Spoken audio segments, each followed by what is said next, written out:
మీ ఎలాంటి వ్యాపార ప్రకటనలకైనా వెంటనే మా ఛానల్ సంప్రదించండి. హలో, అందరికీ నమస్కారం. నేను డాక్టర్ శ్రీధర్ రెడ్డి, ఎండి హోమియోపతిక్ ఫిజిషియన్. సో ఇప్పుడు సీజన్ చలికాలం, వింటర్ జరుగుతుంది కాబట్టి చాలామందికి అంటే రెస్పిరేటరీ ప్రాబ్లమ్స్ ఉన్న వాళ్ళలో ఆయాసం అనేది ఎక్కువ వస్తుంటుంది. ఆస్తమా, ఎలర్జీ ఉన్న వాళ్ళకి అండ్ సైనసైటిస్ ప్రాబ్లం ఉన్న వాళ్ళకి, నేజల్ పాలిప్స్ ఉండి కోల్డ్ ఫ్రీక్వెంట్గా వచ్చేవాళ్ళు, కాఫ్ వచ్చేవాళ్ళు ఈ సీజన్లో చాలా సఫర్ అవుతుంటారు. సో జనరల్గా ఏంటంటే ఎనీ సిస్టంలో అలోపతులు కానీ ఏదైనా తీసుకుంటే ఆ అటాక్, ఆస్తమా అటాక్ వచ్చినప్పుడు వాళ్ళు స్టీరాయిడ్స్ ఇస్తారు. జనరల్గా డెరిఫిలిన్, డెకాడ్రాన్ ఇట్లాంటివి, ఆస్తలిన్ లేదంటే ఈ పఫ్స్ ఉంటాయి, ఇన్హేలర్స్ అవి ఇస్తుంటారు. సో ఆ టైం బీయింగ్ అది కంట్రోల్ అవుతుంది, వింటర్ అలాగే మెయింటైన్ అవుతుంది. మళ్ళీ తర్వాత కొద్దిగా పర్వాలేదు, మళ్ళీ నెక్స్ట్ ఇయర్ అది కామన్. సో ఎవ్రీ ఇయర్ అంటే ఆస్తమా అనేది it's a chronic condition, chronic lung condition అంటాం, లంగ్ డిసీజ్ అని. సో ఇది చాలా మటుకు ఏంటంటే హెరిడిటరీగా వస్తుంది, అంటే పేరెంట్స్లో కానీ గ్రాండ్ పేరెంట్స్లో ఉన్న వాళ్ళలోనే ఇది చాలా మటుకు ఎక్కువ ఉంటుంది.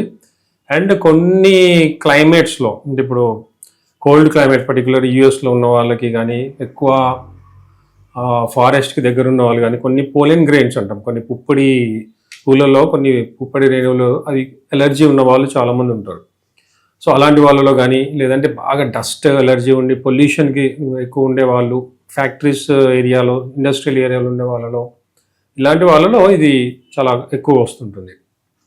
అండ్ రెండోది ఏంటంటే సో అలాంటి ఏరియాలో ఉంటూ ఫిజికల్ యాక్టివిటీ లేకుండా ఉండడము, అలాంటిది కూడా ఒక రీజన్.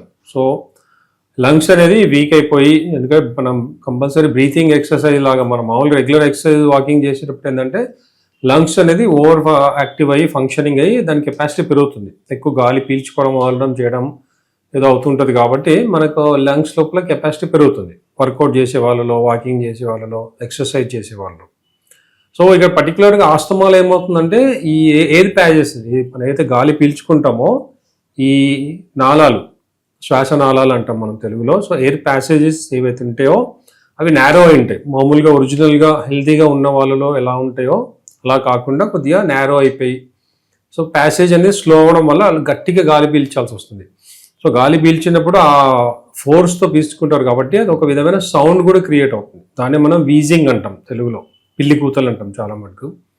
సో ఆస్తమా ఉన్న వాళ్ళు ఏంటంటే ఈ వీజింగ్ సౌండ్స్ అనేది కామన్. వాళ్ళు పడుకున్నప్పుడు కూడా, వాళ్ళు పిల్లలు కూడా చాలామంది నిద్రపోయేటప్పుడు వాళ్ళకి గురక రావడం కానీ, లేదంటే ఈ పిల్లి కూతలు లాగా రావడం, ఈ వీజింగ్ అనేది రావడం జరుగుతుంది. ఎందుకంటే ఎయిర్ ప్యాసేజెస్ వీక్ అవ్వడం వల్ల, నేరో అవ్వడం వల్ల ఇలా జరుగుతుంది. సో ఇలాంటి వాటికి ఏంటంటే పర్టికులర్గా ఈ సీజన్లో, ఈ వింటర్లో ఏమవుతుందంటే ఈ చలికి అవి ఇంకా స్ట్రింక్ అవుతాయి. సో ఈ చలికాలము పర్టికులర్గా రెగ్యులర్గా మార్నింగ్ వాకింగ్ వెళ్ళే వాళ్ళు ఎవరైతే పెద్దవాళ్ళు, చాలామంది అలవాటు ఉంటే పొద్దున వాకింగ్ చేయడం చాలా మంచిది. కానీ ఈ చలికాలము అవాయిడ్ చేయాలి.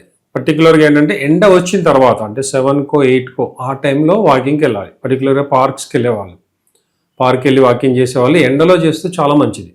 సో అక్కడ పార్క్లో ఎందుకంటే ఈ పొల్యూషన్ అనేది ఉండదు, డస్ట్ అనేది ఉండదు, చాలా హ్యాపీగా హెల్తీ కండిషన్లో ఉంటుంది కాబట్టి అక్కడ వాకింగ్ చేయడం మంచిది.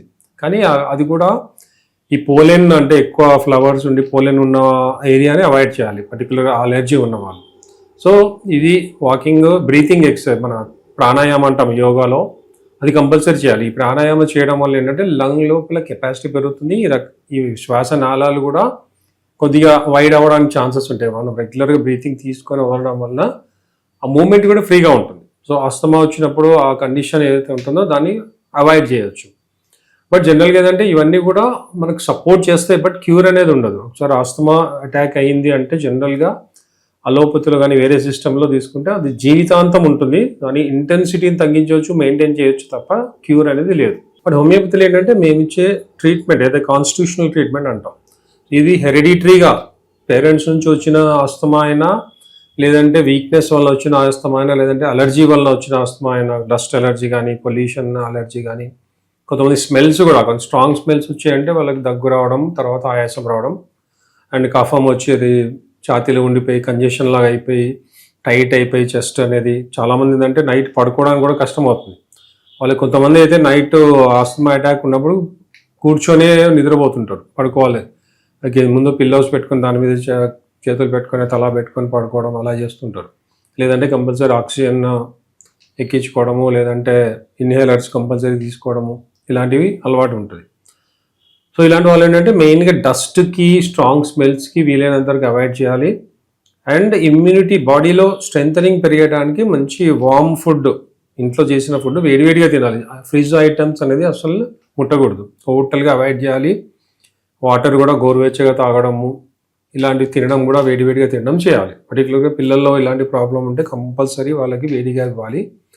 అండ్ హోమియోపతిలో మేము ఇచ్చే కాన్స్టిట్యూషనల్ ట్రీట్మెంట్ వలన అది అటాక్స్ వచ్చినప్పుడు కూడా దాన్ని కంట్రోల్ చేస్తుంది. అండ్ రెగ్యులర్గా కోర్స్ వాడుతుంది. అంటే ఇది క్రానిక్ ప్రాబ్లం కాబట్టి దీనికి ఏంటంటే కొంచెం టైం పడుతుంది. ఆ టైం అనేది సివియారిటీని బట్టి, ఇప్పుడు ఎప్పటి నుంచి ఉంది, పిల్లల నుంచి ఆస్తమా ఉంది, ఒక 20 years నుంచి ఉందో, 10 years నుంచి ఉన్న వాళ్ళకి ఏంటంటే ఒక 2 years అలా 3 years కోర్స్ వాడాల్సి వస్తుంది. సో మనకు సివియారిటీని బట్టి ఎంత క్రానిక్ ఉంది, ఎంత ఏజ్. సో ఏ ఏజ్ వాళ్ళకైనా ఆస్తమా రావచ్చు, లేడీస్కి రావచ్చు, జెంట్స్కి రావచ్చు, ఎవరికైనా రావచ్చు హెరిడిటరీగా ఉన్న వాళ్ళలో. బట్ కంపారిటివ్లీ తీసుకుంటే లేడీస్లో ఈ ప్రాబ్లం కొద్దిగా ఎక్కువ ఉంటుంది సెన్సిటివిటీ వలన. సో వాళ్ళు ఫిజికల్గా కూడా ఎక్కువ ఎక్సర్సైజ్ చేయరు, ఇంట్లోనే ఉంటారు కాబట్టి. సో ఇలాంటివి కొన్ని. అండ్ కంటిన్యూగా ఎండ కూడా తగలాలి, బయటికి ఎక్స్పోజ్ అవ్వాలి, వాకింగ్ చేయాలి, ఎక్సర్సైజ్ చేయాలి, ఎండలో చేయడం మంచిది. అండ్ మేము ఇచ్చే కాన్స్టిట్యూషనల్ ట్రీట్మెంట్ వల్ల ఏంటంటే ఆ కఫం, కొంతమందికి కఫం ఫ్రీగా రాదు, అండ్ లంగ్స్ లోపల పేరుకుపోయి పట్టేసినట్లు అయిపోయి ఇలా ఉంటాయి. అవన్నీ కూడా మా మెడిసిన్ ద్వారా ఏంటంటే కఫం మీద ఉన్నా కూడా బయటికి ఈజీగా వచ్చేస్తుంది. అండ్ మళ్ళీ కఫం ఫామ్ అవ్వకుండా, ఇన్ఫెక్షన్ అనేది తొందరగా పోయి ఆ కఫం ఫామ్ కాకుండా క్లియర్గా అయిపోతుంది. అండ్ లంగ్స్ కూడా క్లియర్ అవుతాయి, ఎయిర్ ప్యాసేజెస్ ఏవైతే ఉన్నాయో అవి కూడా డైలేట్ అవుతాయి. మా మెడిసిన్ ద్వారా ఫ్రీగా గాలి పీల్చుకోవడం, ఈ పిల్లి కూతలు ఇట్లాంటివి ఇమ్మీడియట్గా, అది క్యూర్ అవ్వడానికి టైం పడుతుంది. బట్ ఈ ఆయాసం అనేది, ఈ వీజింగ్ అనేది, దగ్గు ఇలాంటివి విత్ ఇన్ ఏ మంత్ కంప్లీట్గా తగ్గిపోతాయి. సో అందుకు పర్టికులర్గా ఈ వింటర్లో కొంచెం కేర్ఫుల్ ఉండాలి. నేను చెప్పాను కదా, ఎర్లీ మార్నింగ్ బయటికి వెళ్ళకూడదు, చల్లగా ఉన్నప్పుడు బయటికి అసలు వెళ్ళకండి, ఎక్స్పోజ్ కాకూడదు. ఇన్ కేసు వెళ్ళాల్సి వస్తే కూడా మంకీ క్యాప్ పెట్టుకోవడము, స్వెటర్లు వేసుకోవడము, వీలైనంత వరకు అలాంటి కేర్ తీసుకొని జాగ్రత్తగా ఉండాలి. అండ్ మేము ఇచ్చే కోర్సు ఇప్పటికి ఎంతోమందికి, మేము కొన్ని 100 మంది 1000 మందికి మేము తగ్గించాం అస్తమా అనేది. అలర్జిక్ అస్తమా కానీ, బ్రాంకియల్ అస్తమా కానీ, any type of asthma compulsory cure అనేది ఉంటుంది. అండ్ అది రెగ్యులర్గా వాడాలి. అఫ్కోర్స్ మేము ఇప్పుడు మా కోర్సు వాడుతున్నప్పుడు అటాక్ వచ్చినప్పుడు కావాలంటే మీరు పఫ్స్ వాడచ్చు, ఇన్హేలర్స్ వాడచ్చు, లేదంటే మరీ ఎమర్జెన్సీ ఉందంటే అలోపతి ట్రీట్మెంట్ కూడా తీసుకోవచ్చు. ఇన్ కేస్ సడన్గా, అంటే మా ట్రీట్మెంట్ స్టార్ట్ చేసిన ఈ వింటర్లో ఏదైనా అటాక్ అవుతుంది. చాలామంది ఏంటంటే హోమియోపతి వాడుతున్నప్పుడు అలోపతి వాడకూడదు, రియాక్షన్ అవుతుంది అనుకుంటారు. అలాంటి ఏం జరగదు. ఓన్లీ థింగ్ ఏంటంటే కొన్ని కండిషన్స్లో మా మెడిసిన్ పనిచేయదు. ఇప్పుడు అలోపతి వాడినా, లేదంటే కొన్ని స్ట్రాంగ్ స్మెల్ ఉన్న కర్పూరం ఇట్లాంటివి ఏమైనా వాడినప్పుడు ఈ మెడిసిన్ స్లో అవుతుంది. అంతేగాని దీనివల్ల రియాక్షన్ అవ్వడం కానీ, సైడ్ ఎఫెక్ట్స్ కానీ 100% ఉండవు. సో హోమియోపతి అనేది safe, effective and 100% curable. So any condition, any స్టేజ్లో అస్తమా కానీ, ఈవెన్ ట్యూబర్క్లోసిస్ ఉన్నా, ఎంత సివియర్గా ఆ లంగ్స్ లోపల తగ్గిపోయి ఆక్సిజన్ లెవెల్స్ పడిపోయినా కూడా మా మెడిసిన్ ద్వారా, ఈవెన్ కోవిడ్ టైంలో లంగ్ డ్యామేజ్ అయిన వాళ్ళు టోటల్గా ఈవెన్ 50 బిలో వచ్చిన వాళ్ళు కూడా మేము ట్రీట్మెంట్ ఇచ్చాము. వితౌట్ మన ఐసీయూలో తీసుకెళ్లకుండానే, ఇన్హేలర్స్ అంటే వెంటిలేటర్ దాకా వెళ్ళిన వాళ్ళు కూడా మేము మెడిసిన్తో రిటర్న్ తీసుకొచ్చాం. ఎంతోమందిని మేము సేవ్ చేసాం. సో హోమియోపతి అనేది పర్టికులర్ ఆస్తమాకి, లంగ్స్కి చాలా మంచిది. ఎలర్జీ అనేది ఇమ్మీడియట్గా కంట్రోల్ అవుతుంది, ఓవర్ సెన్సిటివిటీ అనేది తగ్గిపోతుంది, నార్మల్ కండిషన్కి వస్తుంది. సో ఎనీ కండిషన్, ఆస్తమా ఉన్నా, సైనస్ ప్రాబ్లం ఉన్నా, పిల్లల లోపల ఎడినాయిడ్స్ ఉన్నా, టాన్సిలైటిస్ ఉన్నా, ఎనీ రెస్పిరేటరీ ఇష్యూస్ ఉన్నా కూడా 100% క్యూరబుల్. డస్ట్ అలర్జీ కూడా కంప్లీట్గా పోతుంది. సో ఎర్లీగా మా దగ్గరికి వచ్చి ట్రీట్మెంట్ తీసుకుంటే కంప్లీట్గా ఫాస్ట్గా క్యూర్ అవుతుంది. Thank you.